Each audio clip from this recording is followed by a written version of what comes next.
All right, so right now, the stoppage is something that Israel Adesanya is very upset about. Either he is protesting it because he thought that it was premature, or he just didn't believe that he was out and felt that he could still be out there and do what he needed to do. But shout out to Imavov. This is an impressive win, probably the biggest win of his career.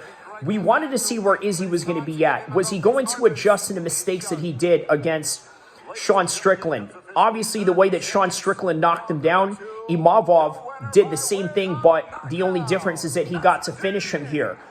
He got another shot against Dricus du Plessis, this time as Dricus du Plessis being the champion.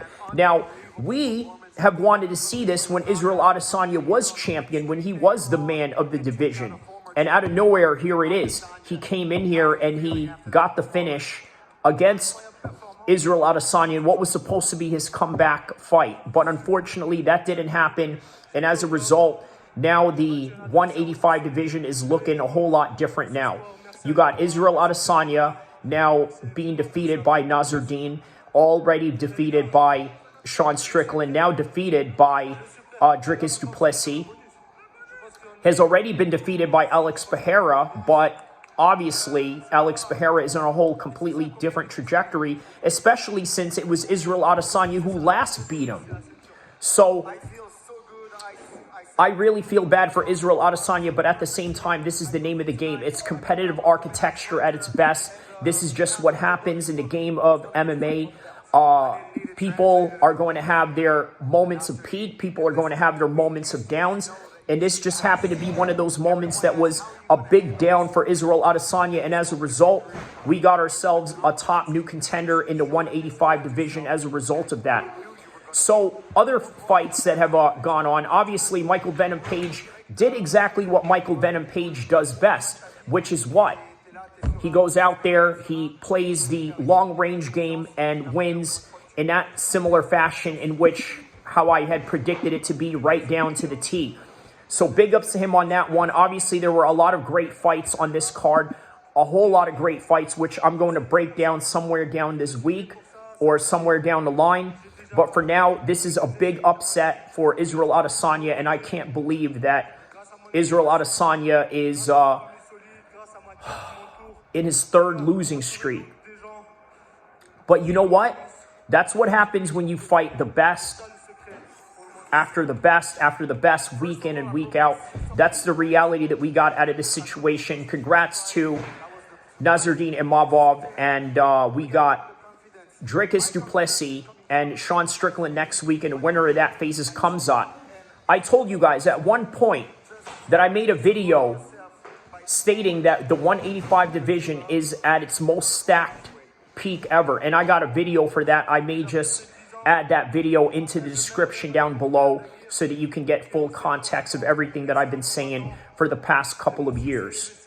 So congrats to Nasruddin. It was a great night of fights. Let me just mention all the winners and the honorable mentions of the night, okay? Nasruddin, 2 minutes, 30 seconds. 30 seconds into the second round, gets a finish. Sharaputin Magomedov, a little bit short against Michael Venom Page. Classy of Michael Venom Page to say that, hey, you know what? Even after this loss, he's still going to go out there and he's going to become champion one day. Sergey Pavlovich taking on Jairzinho Rozenstruik. 5-round decision by Sergey. Sort of coasted, but it is what you had to do. Vincius Oliveira defeats Said Nurmagomedov. Fariz Zaham gets a win over Mike Davis. Mike Davis was obsessed with going and pulling guard the whole entire fight. Didn't really help him much. In the prelims, you had Muhammad Nayov gets a decision over Khan Offley. A whole lot of people from Tajikistan went and watched this guy, like millions of them on TV. This guy's going to be a superstar. Shamil Gaziev gets a win over Thomas Peterson. Shamil Gaziev had that loss against Rozenstruik. Here he is, gets back on the win. Terrence McKinney gets a first-round TKO finish against Demir. Jasmine Javidigius gets a win, decision over Myra Buenasilva. Bogdan Grad gets a win over Lucas Alexander, second round TKO. And of course, Hamdi Abdel Wahab, one of the features that I did for the preview for this fight, I had predicted that he was going to get a second round stoppage. Jamal Pogues did a very good job keeping him at bay, leg kicking him, staying in there. But ultimately, in the end, it was Abdel Wahab that won based on his takedown. He had one takedown the whole entire fight, had less of the striking percentage, but they gave him the fight anyway. Nonetheless, that, ladies and gentlemen, is a full card breakdown of UFC Saudi Arabia. Congratulations to Nasruddin Imavov. I will see you guys in the next one. Everybody in the chat and everyone in the live stream, stay put. But everyone else around the world that's watching this in the future, don't forget to like and subscribe, and I will see you in the next content, inshallah. What a great time to be alive, because the 185 division is stacked, and so is every other division, and everybody is winning in places that you didn't think they would win. Welcome to the new era and the new unpredictability and the theater of the unknown in the world of combat sports. I'll see you in the next one. Like and subscribe. Tell a friend to tell a friend. Tell a homie to tell a homie. All of that good stuff. I'll see you in the next one, inshallah.